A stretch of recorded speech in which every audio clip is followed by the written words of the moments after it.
Peki Dilan Kunt-Ayan, siz nasıl bakıyorsunuz bu meseleye? Yani tarihi adımlar karşılık bulacak derken iktidarın mesele sadece bir çerçeve yasasının çıkmasından bahsetmiyorum. Kürt sorunun genel çözümü itibariyle iktidarda, evet de bugünkü Ankara yönetiminde bu tarihi adımlara karşılık verecek bir irade var mı, yoksa burada bir oyalama taktiği mi yürütülüyor?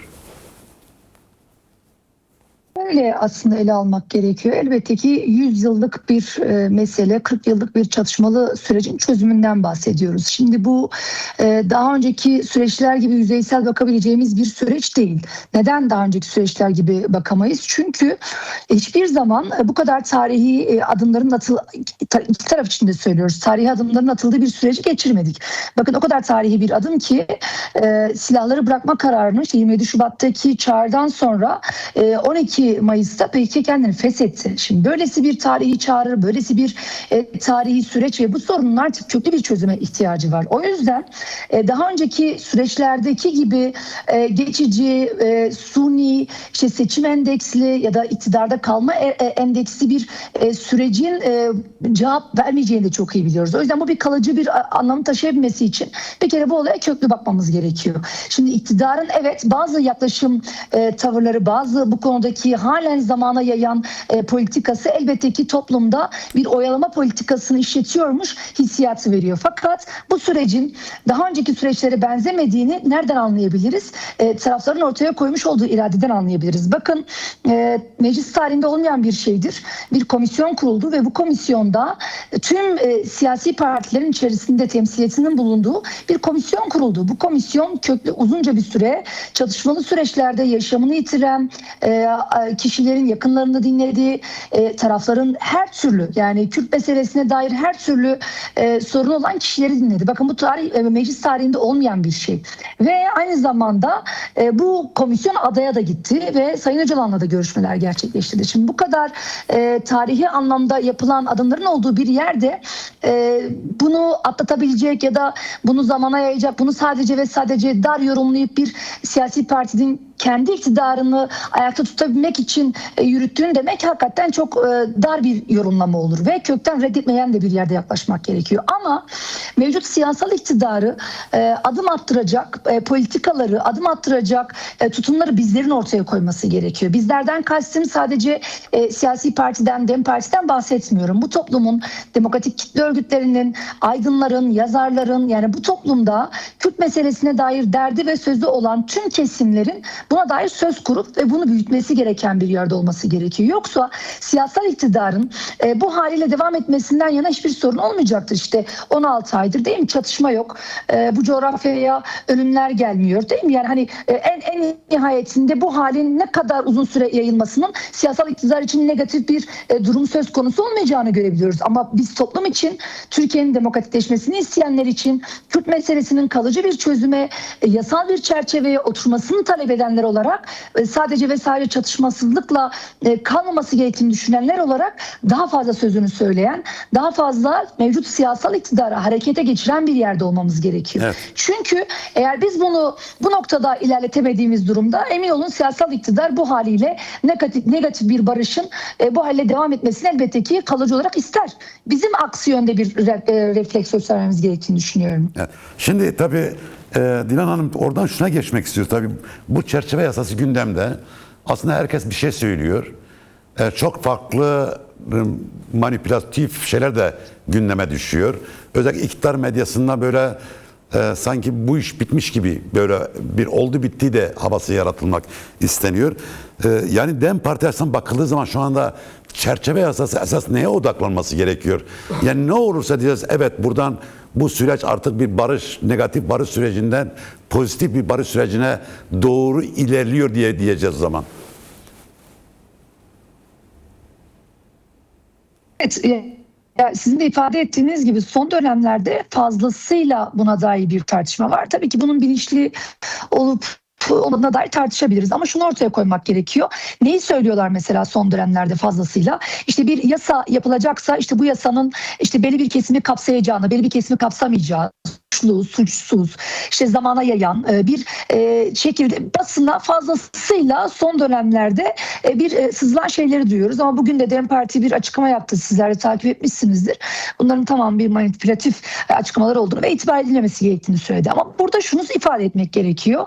Sizler de biliyorsunuz ki, hatırlarsınız, 2003 yılında o dönem için 49-59 sayılı topluma kazandırma kanunu yapılmıştı ve bu kanun içerisinde de yine ne vardı? İşte örgütten gönüllü olarak ayrılanlarla ilgili belli başlı düzenlemeler yapılmıştı. Yine TCK 221, yani etkin pişmanlık adı altında bir düzenlemeler yapılmıştı ve işte bazı kesimleri kapsayacağına, bazılarını kapsamayacağına dair bir düzenlemeydi o 2003 yılında yapılan ve adına da topluma kazandırma kanunu olarak nitelendirdikleri bir kanundu. Şimdi en nihayetinde aradan 20 yıl geçmiş ve halen o dönem yapılan bir yöntemi bu dönem tekrardan tartışacağım. Bu dönem tekrardan işte bir etkin pişmanlık olabilir mi? İşte bir af yasası mı düşünülüyor? İşte bir kategorize eden bir şekilde mi yapalım diye tartışmalar dönüyor, yazılıyor, çiziliyor. Şimdi buna neden karşı çıkıyoruz bence biraz ortaya koymak gerekiyor. Bakın 20 yıl önce yapılan bir kanundan bahsediyoruz ve eğer bu kanun, yapılan bu topluma kazandırma kanunu bu derde deva olmuş olsaydı, bu sorunu çatışmadan çözüme evrilmiş olsaydı şimdiye kadar yapardı zaten. Şimdi başarılı olmadı ki, en nihayetinde başarılı olmadı ki şu an biz yeni bir şeyi konuşuyoruz. Şimdi bir de 2003'ün kodlarıyla 2003'teki o dönemin tartışma yöntemleriyle şimdikinin tartışma yönteminde bir değil. 27 Şubat gibi bir çağrı var, değil mi? Yani silahların bırakılmasına dair bir çağrı.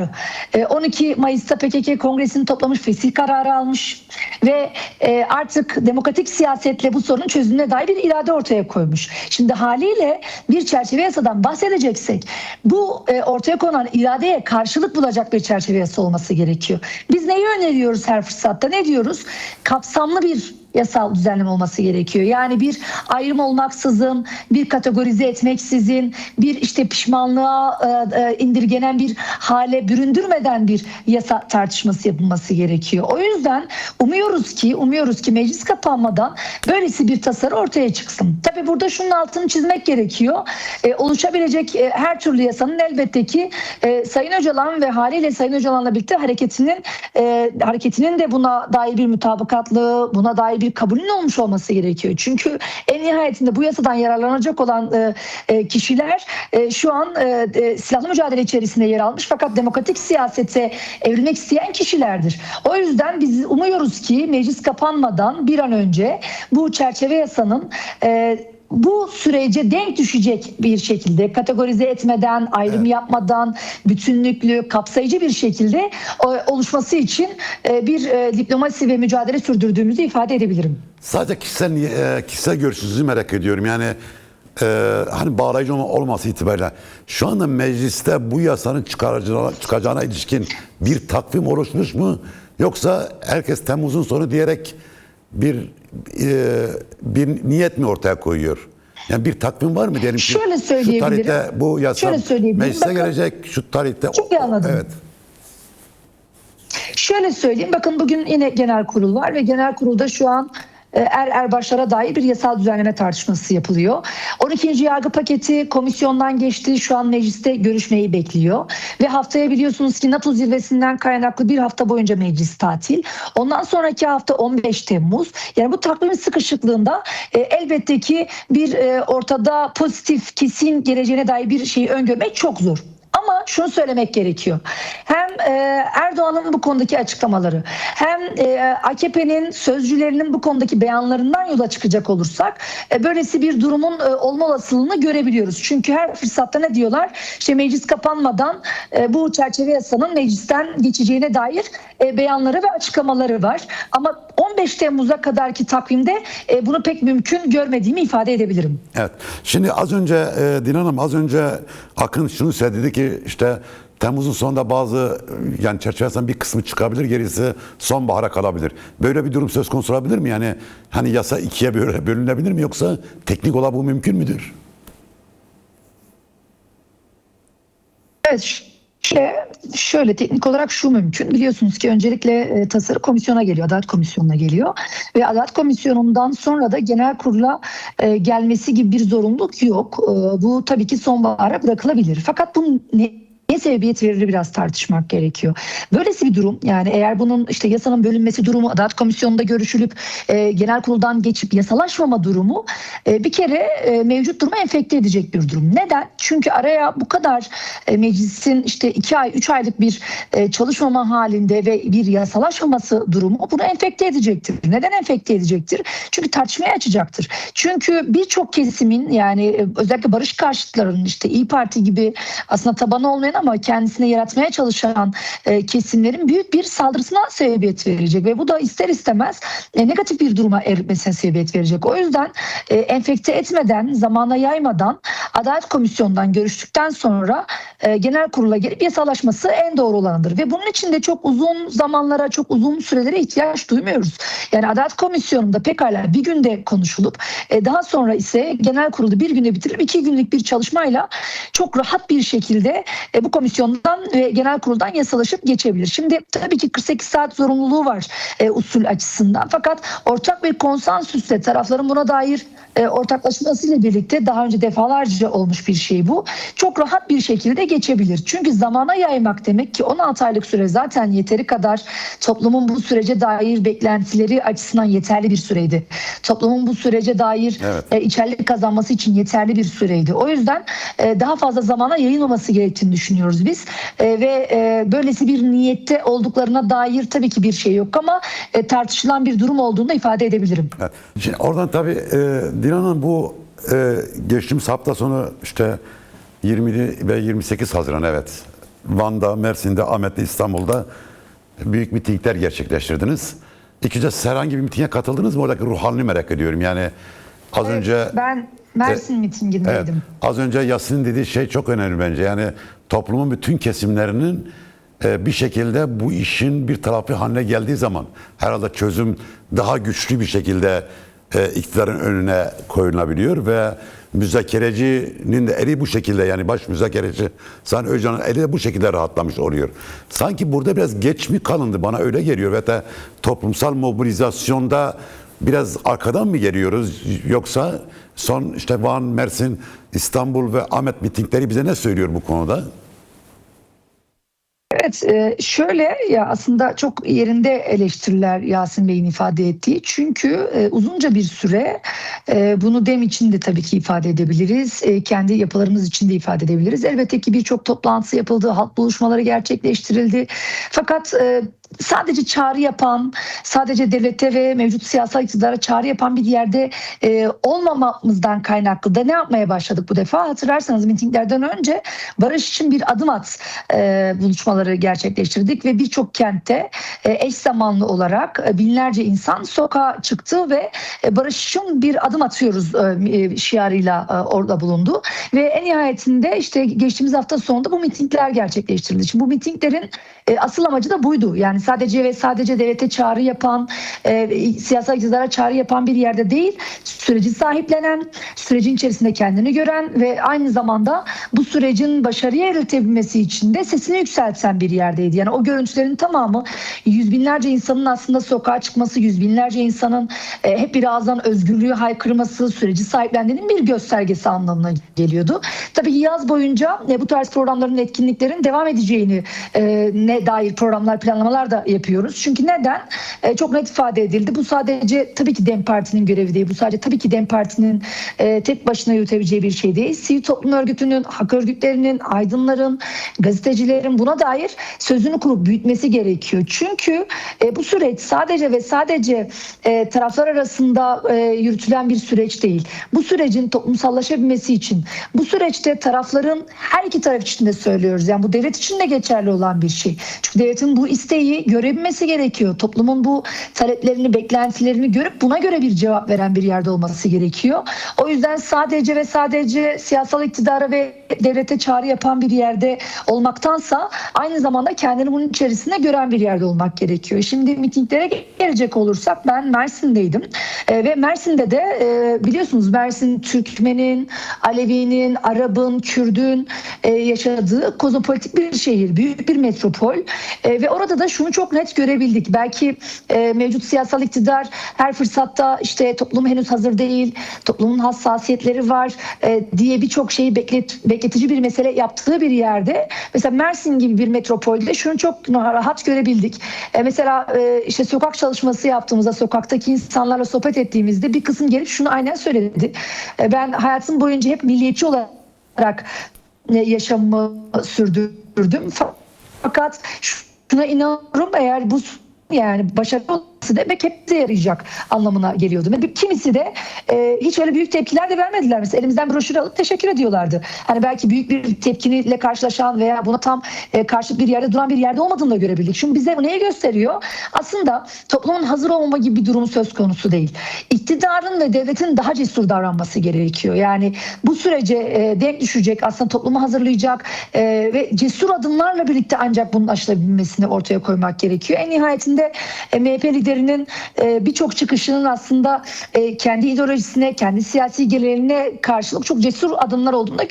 Evet. Şimdi Sayın Dilan Ayan, tabii 2013-2015 çözüm sürecinde CHP, MHP ve diğer işte az önce Akın'ın dediği bu irili ufaklı birçok parti bu sürece karşıydı.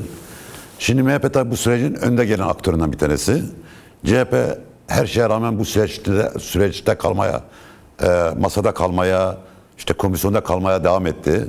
Üzerindeki bütün baskıya rağmen, az önce de Akın da söyledi, Özgür Özel bu meselede biz de varız diyor çözüm sürecinde. Barış sürecinde biz de varız diyor. Şimdi bu diğer grupların, diyelim ki İYİ Parti'nin ve işte bunların örgütlediği bu süreç karşıtlığı iktidar açısından bir tepkiye neden oluyor mu? Yani iktidar sadece biz tepki duyuyor muyuz? Yoksa onlara bu süreç karşıtlarının bu şekil işte bayrak kaldırıyoruz demeleri neye kaldı? Hani Türkiye'de bayraktan fazla da bir şey de yok. Çok bayrak enflasyonu da var Türkiye'de ayrıca. Hani belki biz Avrupa'da yaşadığımız için sokaklarda bayrak görmüyoruz. Örneğin Fransa'da, da Belçika'da ve Almanya'da işte bu maçlardan dolayı belki biraz bayrak var ama dışında bayrak yok hemen hemen. Hani böylesi bu milliyetçi köpürtme, ırkçı köpürtme iktidar açısından da bir rahatsızlık yaratıyor mu sizce? Şöyle ifade edeyim. Şimdi az önce bir kaldığımız yere bir ek yapmak istiyorum. Tamam. Şimdi biz bu sürece nasıl girdiğimizi, hangi atmosferde girdiğimizi biraz konuşmamız gerekiyor. Şimdi bu sürece biz nasıl girdik? Aslında 10 yıllık çatışmalı, 10 yıllık demokratik siyasete yoğun tartışmaların, yoğun baskının, yoğun gözaltıların, yoğun kayyumatların olduğu bir biz bu böylesi bir sürecin içerisine girdik. Toplumun bu sürece dair ilk etapta temkinli yaklaşma hali, toplumun bu sürece karşı acaba ne oluyor, acaba nereye evrilecek deme halini bir kere normal karşılamak gerekiyor. Ama tabii ki bunun kalıcı bir hale gelmemesi için de yani bir atağa geçme halini de görmek gerekiyor. Şimdi az önce konuştuk, orayı birazcık tamamlamak gerektiğini düşündüğüm için bunu izah ediyorum. Yani evet, toplumda bir uzunca bir süre bekleme hali oldu ama bunun tabii ki belli başlı nedenleri var. Yani biz bu sürece işte Türkiye müthiş bir demokrasi ülkesiydi. Hiçbir otoriter bir pozisyonu yokken girmedik. Öyle değil mi? Yani her sabah bir operasyonun olduğu, her sabah bir gözaltının olduğu, DEM Parti'nin her gün bir baskı altında olduğunu, PML'lerinin, MYK üyelerinin tutuklandığı bir atmosferde bu sürece girdik. Yani ilk 1 Ekim ve 22 Ekim görüşmesinden bahsediyorum. Yani o yüzden toplumun birazcık daha böyle bekleyen, birazcık daha tedirgin, birazcık daha acaba ne yapacaklar deme halini anlamak gerekiyor. Ama en nihayetinde tabii ki 16 aylık bir süreç geçti ve artık bunu aşan bir yerde olmak gerekiyor. Şimdi ikinci sorduğunuz soruya ben şöyle düşünüyorum açıkçası. Bakın bugün YSK bir açıklama yaptı. Takip etmişsinizdir belki.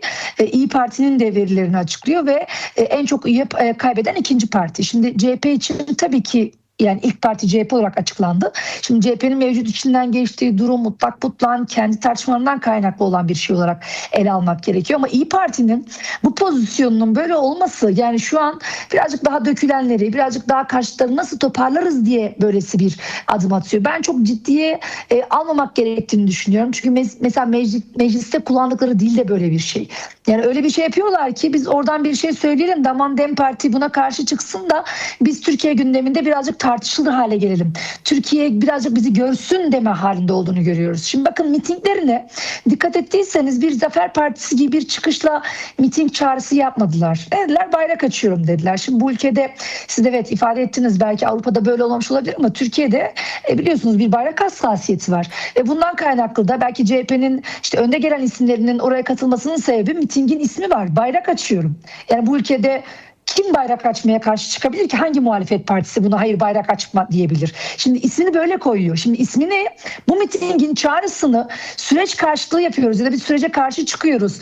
Bu süreç böyle devam etmemeli, savaş devam etmeli diye yapmış olsa ben size söyleyeyim oraya 10 kişiyi bile toplayamayacaktı. Şimdi öyle bir başlığı açtı ki evet, haliyle CHP'den kişilerin oraya temsili düzeyde gitmesi kadar doğal hiçbir şey yok. Yani anlaşılır, bunu ona destek çıkma, işte İYİ Parti'nin bu karşı durduğu yeri görme olarak okumamak gerekiyor. İYİ Parti'nin her geçen gün taban kaybettiğini, eridiğini ve aslında Milliyetçi Hareket Partisi'nin bu kadar güçlü bir çıkışla bunu ortaya koyarak ve onunla başlamasının da bir sebebi var. Bence bunu da okumak gerekiyor, görmek gerekiyor. Bir devlet projesi olarak olan bir durumda işte Milliyetçi Hareket Partisi'nin liderinin, yani şimdiye kadar belki bu soruna dair en yüksek perdeden negatif söylem kurmuş Bahçeli'nin bu sürece öncülük etti. Başlangıcını ortaya koydu. Şimdi haliyle o milliyetçi kesimin olan Bahçeli'ye olan güveninden kaynaklı, yani İYİ Parti'nin her geçen gün eridiğini de görebiliyoruz. O yüzden bu tarz mitingler, bu tarz kampanyalar, bu tarz söylemlerinin toplumda çok bir değer görmediğini, toplumda bir karşılık görmediğini görebiliyoruz. Çünkü insanlar neye bakıyor?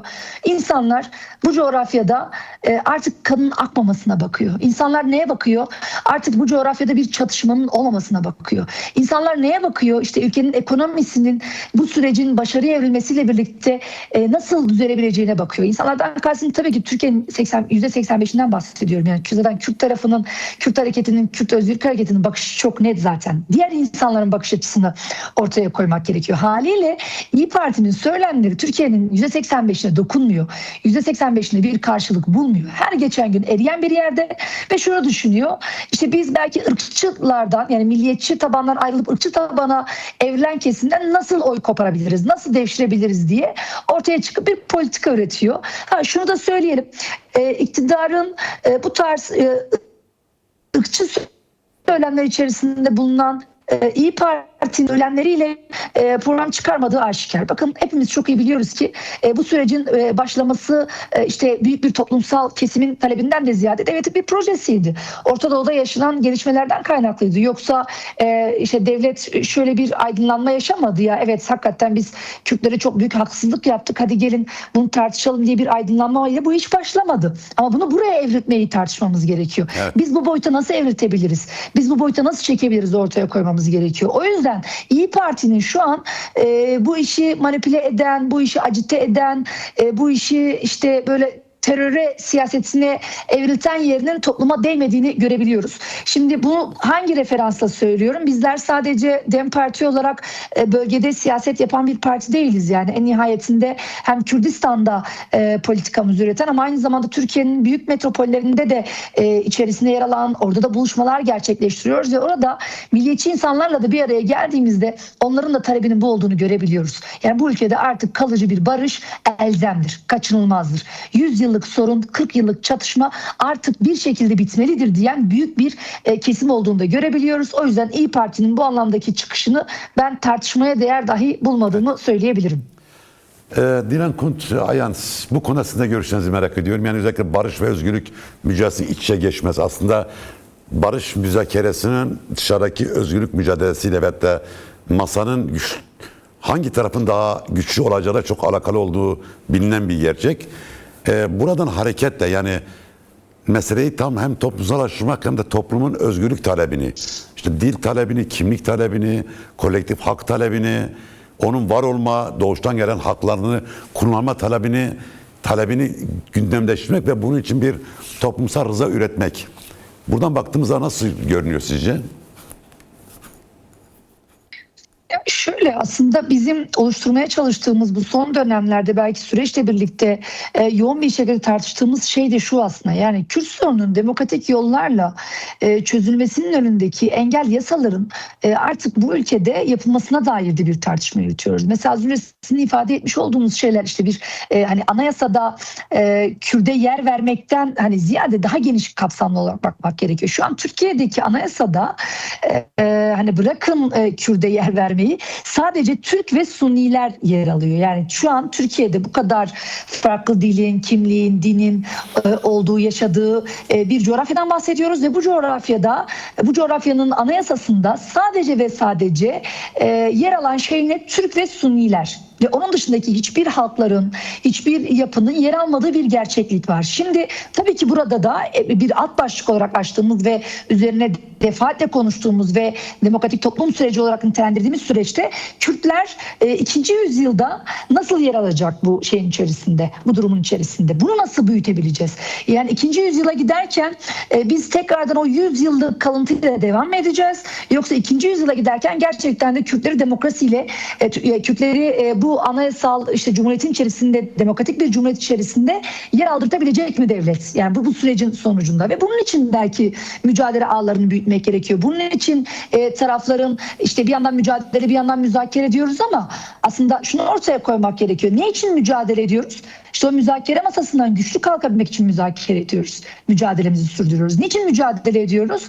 İşte o müzakerede kendimizden taraf, mücadele ettiğimizden taraf, işte istediğimiz yasaların, yıllardır beklenen yasaların çıkabilmesi için bu mücadeleyi yürütüyoruz. Ve o müzakere masasını da yıkmadan, dağıtmadan, o masadan güçlü çıkabilmenin yol yöntemlerini arayarak yapıyoruz. Tabii ki bu uzun verimli bir süreç. Yani bu böyle hadi olacak, kısa vadede olacak bir şey değil. Az önce siz söylediniz, demeden edemeyeceğim. Avrupa'dan hemen hemen 2 günde bir arkadaşım yazar yani. Sabah günaydın yerine biz ne zaman geliyoruz der. Bu gerçekten de kolay bir şey değil. Bu gerçekten de hadi olabilecek bir şey değil. Ama tabii ki sağlam, tüm tarafların da kendisini görebildiği, güçlü bir şekilde çıkabilmek için de toplumun her kesimini dahil eden ve her kesimin de bu mücadele içerisinde yer alması gerektiğini düşünüyoruz. Evet.